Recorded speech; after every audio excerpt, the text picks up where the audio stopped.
दूसरा कोई कारण नहीं है। राम जी बन जाने को तैयार हुए, साथ में माँ जानकी तैयार हुई, लक्ष्मण भैया तैयार हुए। और आपको बताऊं, सजीवन साज समाज सब वनिता बंधु समेत, बंद विप्र गुर चरण प्रभु चले करी सबही अति। प्रातः काल सबको प्रणाम करके भगवान बलकल वस्त्र धारण करके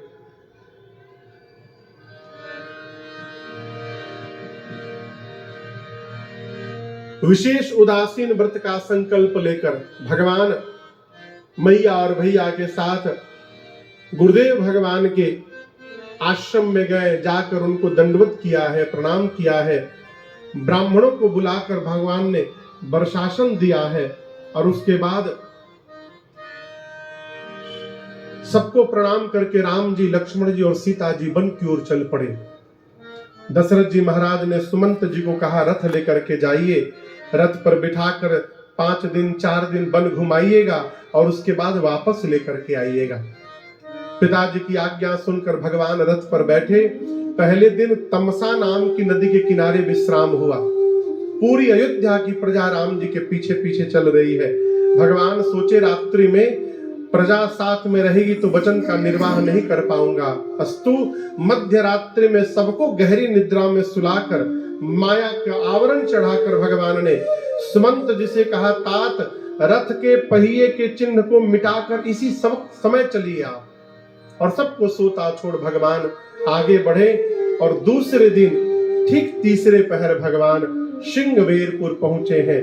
बाबा कहते हैं, सीता सचिव सहित 2 भाई, सीता सचिव सहित 2 भाई, श्रृंगवेरपुर पहुँचे जाए, श्रृंगवेरपुर पहुँचे जाए, उतरे राम देवसर देखे, उतरे राम देवसर देखे, कीन्ह दंडवत हर्ष अभिषेके,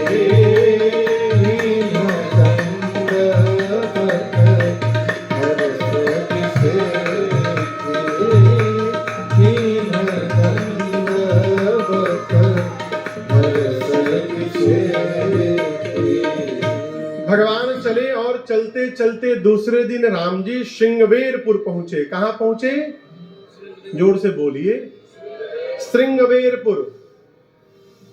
गंगा जी का पावन तट आया और राम जी गंगा जी को देखते रथ से उतरे और उतरकर भगवान ने गंगा जी को दंडवत किया है। किसने दंडवत किया? अब यहां दर्शन करिए, राम जी ने लक्ष्मण जी को नहीं बोला, सीता जी को नहीं बोला कि आप लोग भी उतरकर दंडवत करिए। राम जी ने दंडवत किया। और जब भगवान ने दंडवत किया तो भगवान को दंडवत करते देख लखन सचिव सिया किए प्रणाम। राम जी उतर कर दंडवत किए तो राम जी के पीछे लक्ष्मण भैया, सीता मैया और सुमंत जी ने भी उतर करके दंडवत प्रणाम किया।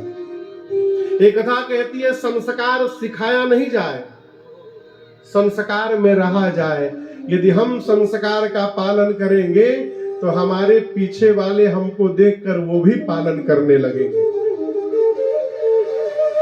मैं आपको उदाहरण दे रहा हूं। एक भारत के एक बहुत बड़े उद्योगपति हुए, अब तो नहीं रहे, अब तो भगवत धाम चले गए। परम आदरणीय बाबूजी श्रीमान आरपी गोयनका साहब, बहुत बड़ा ग्रुप है आरपीजी ग्रुप, आप लोग जानते होंगे कई लोग। ये जो सीएट टायर है उन्हीं की कंपनी है, कलकत्ता इलेक्ट्रिक सप्लाई कॉर्पोरेशन उन्हीं का, बहुत बड़ा ग्रुप है भारत का आरपीजी ग्रुप। तो बाबूजी अब तो नहीं रहे, जब तक वो थे जीवित कलकत्ता में उनका मुख्यालय है, वहां एक विशाल लक्ष्मी महालक्ष्मी मंदिर उन्होंने बनाया है, बहुत विशाल मंदिर है। तो उस मंदिर के सभागार में, हॉल में, सत्संग हॉल में साल में 2 बार वो मेरे पूज्य महाराज श्री को बाबूजी बुलाते थे। और मंदिर के बगल में ही बिल्डिंग में मंदिर का फ्लैट है जहां पर महाराज श्री रहते थे, मैं साथ में ही रहता था वहां। तो एक दिन हम लोग कहीं दिन में बाहर घूमने गए, लौट कर आए, फ्लैट में जाने के लिए लिफ्ट में चढ़े। महाराज श्री थे, मैं था। उसी लिफ्ट में एक पिता अपने 8 साल के बच्चे को लेकर के आ गया। लिफ्ट बंद भई, हम लोग ऊपर जाने लगे। वो लोग मारवाड़ी थे। तो पिता ने बेटे को कहा कि महाराज को धोखा मने प्रणाम करो। मारवाड़ी में कहते प्रणाम करने को धोख खाना। महाराज को धोखा। बेटा बोला हूं। बाप फिर बोला महाराज को धोखा। बेटा बोला हूं। 3 बार बोला पिता ने। बेटा बोला नहीं करूंगा। चौथी बार मारा, खींचकर 1 घंटा, 1 चाटा खींचकर मारा बच्चे को। महाराज बोले अरे नहीं, बच्चा है, बच्चा है। तब तक हम लोग पहुंच गए ऊपर निकल कर हम लोग इधर मुड़े, वो उधर मुड़े। 2 कदम जाकर महाराज श्री वापस घूमे। बोले भाई साहब इधर आइए। पाए। महाराज जी ने कहा कि आपका बेटा है। बोले जी महाराज, नालायक हो गया है। हमने कोई बात नहीं, आपने 3 बार कहा प्रणाम करने के लिए, इसने प्रणाम नहीं किया। चौथी बार आपने चाटा मार दिया। आप बाप हैं, आपने जानने का प्रयास किया कि आपके बेटे ने मुझे क्यों प्रणाम नहीं किया? बोले नहीं महाराज।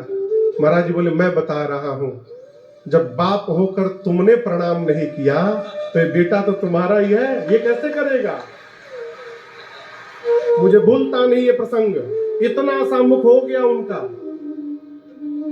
हम संस्कार बताना जानते हैं, रहते नहीं है। हम रहने लगेंगे तो हमारे बच्चे अपने आप रहने लगेंगे देख करके। यहां राम जी ने लक्ष्मण सीता जी को नहीं कहा कि आप प्रणाम करिए। राम जी अपने गंगा जी को देखे। उतरे राम देवसरी देखी। प्रभु ने दंडवत किया है। लक्ष्मण जी, सीता जी, सुमंत जी ने उतरकर गंगा जी को प्रणाम किया है। यहां पर श्री राम जी ने गंगा जी की महिमा सुनाई है। श्रृंगवेरपुर के राजा हैं, उनका नाम है निषाद राज गुह। क्या नाम है? निषाद राज गुह। वहां के राजा हैं। उनको जब पता चला कि राम जी आ गए हैं तो अपने पूरे परिवार के साथ उपहार लेकर के फल टोकरी में और राम जी के चरणों में जाकर दंडवत किया। निषाद जी ने, राम जी ने उठाया है, अपने हृदय से लगाया, उनको मित्र बनाया, बगल की कुर्सी पर बिठाया निषाद राज को। निषाद जी ने कहा राम जी से कि आपको 14 वर्ष यदि अयोध्या के बाहर रहना है तो आप बाहर तो आ ही गए हैं, श्रृंगवेरपुर में आ गए हैं, आप प्रभु 14 साल श्रृंगवेरपुर में रहिए। राम जी बोले नहीं, मैं विशेष उदासीन व्रत का संकल्प लिया हूं। इस व्रत के अनुसार 14 साल में किसी भी गांव नगर में जा नहीं सकता। ऐसा सुनकर निषाद जी ने एक शीशम के वृक्ष के नीचे कुशा की चटाई बिछाई और रात्रि में राम जी उसी पर सीता मैया के साथ कंदमूल पा करके सो गए। लक्ष्मण जी दूर जाकर वीरासन में पहरा लगा करके बैठ गए। निषाद राजगुह जब राम जी सो गए तो अपने सिपाहियों को बुला करके बोले, देखो मुझे सूचना मिली है कल रात में राम जी तमसा नदी के किनारे अयोध्या वासियों को सोता हुआ छोड़कर मध्य रात्रि में चले आए हैं। कहीं हम लोग भी आज सो गए और राम जी हम लोगों को भी छोड़कर मध्य रात्रि में आगे चले जाए तो क्या होगा सवेरे? सिपाहियों को कहा कि राम जी जहां सोए हैं चारों तरफ पहरे में खड़े हो जाओ, चारों तरफ पूरी रात्रि पहरा देना है, राम जी को जाने नहीं देना है। सबको पहरे में लगाकर जैसे निषाद जी राम जी जहां सोए थे वहां आए और कुशा की चटाई पर भगवान को सोते हुए जब देखा ना, निषाद राजगुह रोने लगे। रोने लगे। कहते हैं कय नंदिनी मंदमती कठिन कुटिलपन की जहि रघुनंदन जानकी सुख अवसर दुख दे। निषाद जी कहते हैं कैकेयी जी ने कुटिलता पूर्वक व्यवहार किया है, मंदमती हो गई है कैकेयी। जिन राम जी के जीवन में सुख का समय आने वाला था, कैकेयी ने उन राम जी के जीवन में दुख डाल दिया। लगे भला बुरा कहने। कौन कहने लगा? निषाद राजगुह। किसको कहने लगे? कैकेयी मैया को। अब आप दर्शन करिए, वहीं लक्ष्मण जी पहरा दे रहे थे। लक्ष्मण जी सुने ये बाहर का आदमी मेरी मां को भला बुरा कह रहा है। लक्ष्मण बोले इधर आइए भाई साहब, इधर आइए, मेरे पास आइए। क्या बोले आप? कैकेयी मैया ने राम जी को दुख दिया है। निषाद जी बोले हाँ। लक्ष्मण जी बोले जिसको दुख होगा उसको नींद आएगी। जय बोले कि आप बोलिए, जिसको दुख होगा उसको नींद आएगी? नहीं आएगी। निषाद जी बोले नहीं आएगी। लक्ष्मण बोले राम भैया को देखिए चकाचक सो रहे हैं, इनको दुख होता तो नींद आती। और आपने कहा कि मेरी मां कैकेयी ने दुख दिया है। निषाद जी काहू न को सुख दुख कर दाता, काहू न को सुख दुख कर दाता, निज कृत कर्म भोग सब धाता, निज कृत कर्म भोग सब धाता। लक्ष्मण जी कहते हैं संसार में न कोई किसी को सुख देता है, न कोई किसी को दुख देता है। हम अपने कर्म से सुखी होते हैं और हम अपने ही कर्म से दुखी होते हैं।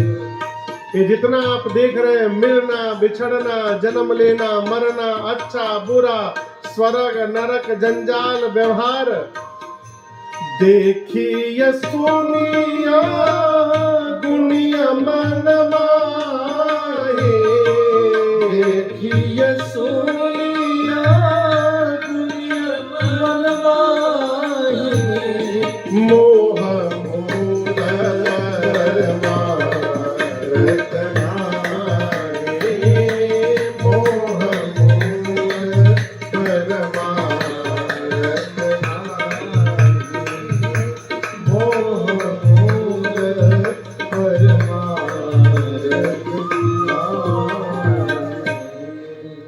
लक्ष्मण जी कहते हैं जगत में जितने व्यवहार हैं, जन्म लेना मरना, अच्छा बोलिए बुरा, भीतर बाहर, स्वर्ग नरक, हानि लाभ, घर परिवार, बेटा बेटी, पति पत्नी, संपत्ति विपत्ति, कर्म काल, जगत के सारे रिश्ते नाते व्यवहार, ये सब क्या है?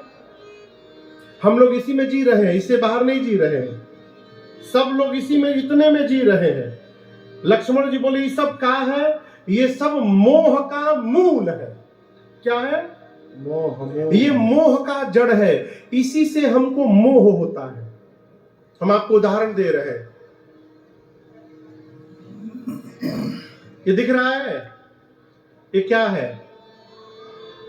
तौलिया है, छोटी तौलिया है, टॉवेल है, हैंड टॉवेल है, ठीक ना?